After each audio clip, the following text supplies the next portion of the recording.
Wanna know why I'm breathing so hard? I just ran over here. So, today's video is a little different. We're in Houston, Texas. I'm doing today's video all by myself. Welcome Outpost reviewers. I'm going to teach you how to make a kind of like a light fixture, so to speak. It is a light fixture. You can use the pieces that I'm teaching you with, and you can do all kinds of different designs with it. It's really cool. You can put cedar blocks on the bottom of it to have it stand up. If you want, you can stick them on the wall and have them face up or down, and you'll see. But I hope you enjoy today's video. And by the way, today's video is filmed on my iPhone. So we had briefly mentioned to you that you can record using a phone, and it'll be good enough. And although it looks different from what my dad typically puts out, as far as it being on a tripod, and I'm carrying it around just with my hand, so it's shaky. It doesn't matter as long as the story is good. And so I hope you enjoyed today's video. Thank you for joining us. Please like, share, and subscribe. And see ya. Hey everyone, we're here at Home Depot. We're gonna go inside and get all the things that we need for the project. So let's go inside.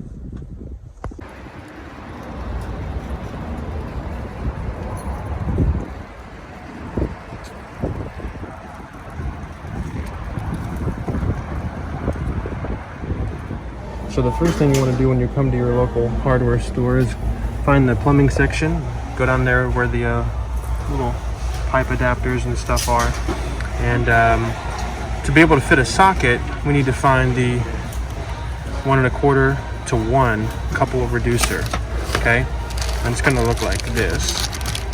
Okay, larger on one end, smaller on the other. And the socket will go on the larger end, and then the pipe will go on the smaller end. Now, unless you want to use a 1-inch pipe, you're going to need to find a hex bushing that'll screw into that, which we have here already.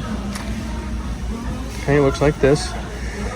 This is 1 inch right here, and it'll go into the reducer portion of the piece I just showed you, and it reduces it to a 1/2-inch pipe. Okay, and that's the little project that I'm showing you. Then, and you don't have to use these pieces, you can use whatever length that you want, depending on how you want to make your piece. But according to the project that I'm showing you, you're going to need a 1/2 inch by 3 and a 1/2 inch by 2. And so what'll happen is you'll put this piece here like this, you'll screw this piece in there, you'll screw the 3-inch piece in there. Okay, then you'll get a 90-degree elbow, which we're about to grab. You'll put the 2-inch piece here like this. Okay, so there's an elbow that goes there. You'll put the flange like that, and you're done. So let's go get our elbow. And I like to use a lot of the black iron, black steel stuff. It just seems to have a nicer color to me. And then what I'll do for the galvanized steel, I'll just paint it with like some, I'll show you the paint here in a second. So let's see, let's get a flange. Sometimes they'll sell them in 2 packs like this. We only need 1. So let's just get, let's see, they got a single. A lot of this stuff you always want to make sure and check because these boxes are so close and the parts are so small. People will literally just throw them into the bin next to it. So you always want to grab what you need and then make sure and look. Make sure it's, okay, I got the right size. And then let's get an elbow. Again, these come in 2 packs as well. You can probably find this stuff cheaper online, but it's nice to be able to come down to your local hardware store and get what you need. So, there we have it. Now, if I didn't want this coming out and making a 90 to come up or down, depending on how I want to have it on the wall, I can actually just take these 2 pieces out, make this piece like a 6-inch piece, 8-inch piece, whatever, and then I can literally just stick a flange on the bottom of it, and it'll be just a straight up light. But I'm hooking these into a, I'm using them as a fixture on the wall, so I'm hooking them into a switch. There are places online where you can get these pieces where they have like a little lamp twisty thing. Okay, so we have all of our pieces. Now we need to go get our bulb, and we need to go get our socket.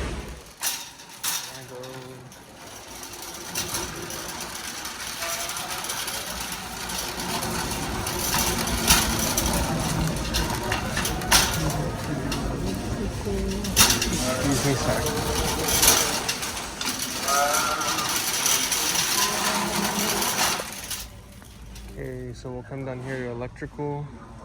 We're gonna look for our sockets. It's the same thing. We'll just grab one like this.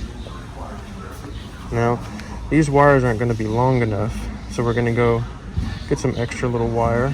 All you need is 14. You don't need any 14 stranded is all you need.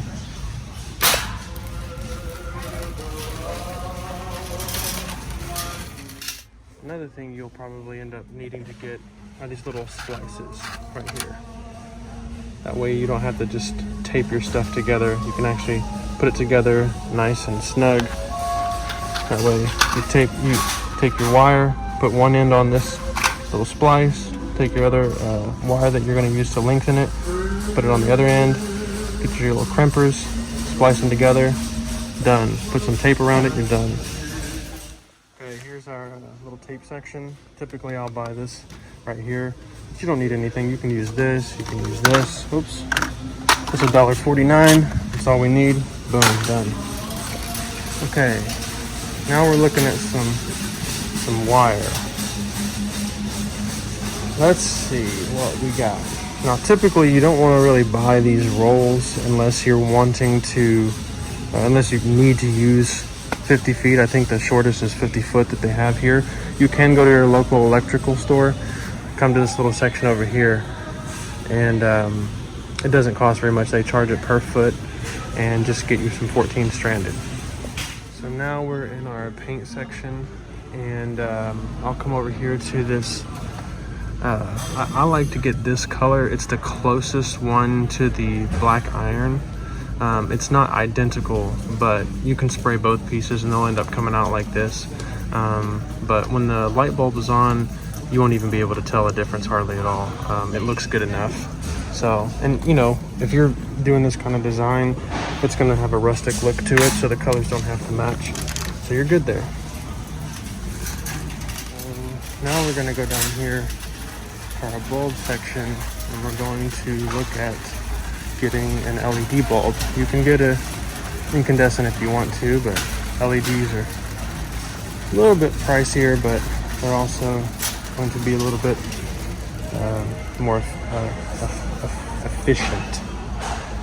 Let's see, the ones that I like for this particular design that I'm using, that I'm showing you, is this right here. It's the Philips dimmable. And it's very low wattage, and it's just amber colored, just because I don't like to have, for this particular design, I want it to be more of just a look and not necessarily something I'm using for light. You can always put a different bulb in it later on if you want to, but this will give you that Edison bulb kind of look, that nice warm glow. So that's what we're going to get, and these run about $9 a piece, so they are pricey. So like I said, you can use any bulb you want, but for this particular design, that's what we're going to be using. That doesn't seem like it's going to work. Did you hear that? Always check your stuff before you walk off with it. Otherwise, you get where you're going, and then you're like, oh, it doesn't work. I'm already assembling, but I'll show you what it looks like with all the pieces separate. So you got the coupler reducer. We have the bushing, which goes from 1 inch. So this is 1 1/4 to 1 inch. We got the 1 inch bushing that goes to a 1/2 inch. We got our 3 inch pipe, the 1/2 inch 3 inch pipe. We got our elbow, a 90-degree elbow. Then we have our 2 inch pipe, and we have our socket, and then the flange just goes on the end of this. And that's how it's gonna look like. So let me make one for you and show you. Coupler, which is this side, which is the side the socket goes in. We have the reducer, and then we have our bushing. So it's gonna go in like this. And you'll notice I painted this, and they don't look that much different. Okay, so just screw that in. Take your 3 inch pipe or whatever size pipe you want, depending on the fixture you're making. Screw that in. And when you buy the black steel and black iron stuff, it's gonna come with this like little grease on it. So your hands will get black, so you probably should wear gloves. So now we have this so far. Now, here's the thing when it comes to the socket. When you stick the socket down in here, you'll notice it's a perfect fit. Your wires aren't very long. Now there's the socket, goes right down in there, the bulb goes in there, and we're done on this end. But look how short our wires are. Well, the very next thing that needs to go on here is an elbow. Well, that's not going to work, right?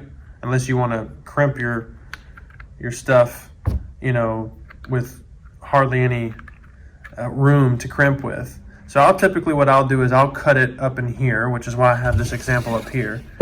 I've crimped it like this, okay, and that's not like a perfect job. I was just in a hurry, crimped it real quick, and then whenever I went to go put mine, you probably need some needle nose for this to put it through. Yeah, probably gonna need some needle nose. Oh, maybe not. There we go. Got it through. I believe this one was 12 gauge wire because I thought I grabbed 14 and I grabbed 12. Okay, so there we have, I cut it up here at the top of the socket. It crimped, put me some, or spliced some wire on. What I'll typically do is I'll leave the socket kind of out of this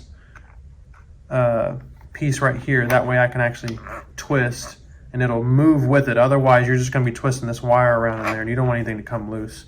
So I'll leave the socket loose. Put my fixture back together. Boom. Done. Okay. Then I'll put my 2-inch piece on, which is right here, or a 3-inch, however far you want it to come out from the wall. Put it on like this. Done. Okay. There's my wire. This may be too short for you. It may be too, you know, just as an example. Put the flange on. The flange has a hole on the other side. Then this will go into the wall or whatever you're feeding it to. And then you just plug your light piece in, your bulb, and then you're done. Now, if you don't want to do it like this, you can let the light fixture go up like this. You can make it go down like that. If you want to put a longer piece here, you can take a cedar block or whatever, oak, whatever. Put the flange, just drill the flange straight into the cedar block, and then you got a little desk lamp. You can put a switch on it somewhere.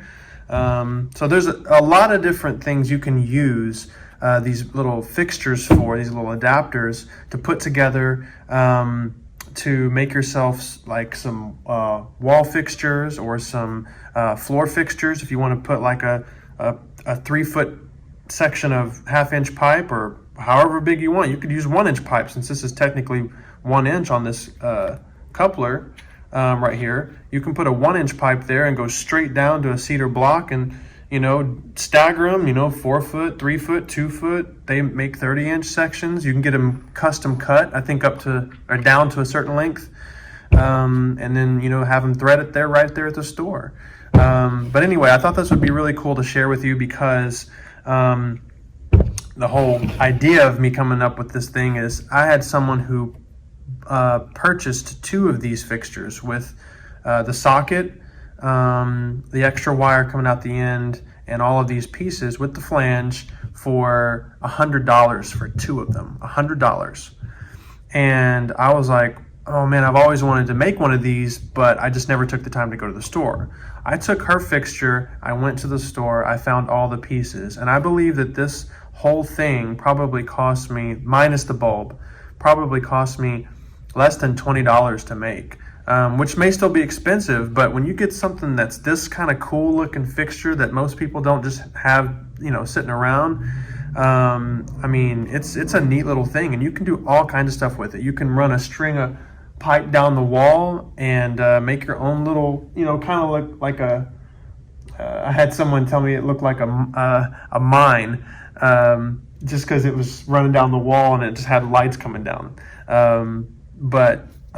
Yeah, you can do all kinds of cool stuff with this. So I hope you enjoyed this. I hope this was helpful to you. I hope that a lot of you get use out of this thing and come up with your own ideas. And thank you for stopping by, and we look forward to seeing you at the Outpost next time. Thanks.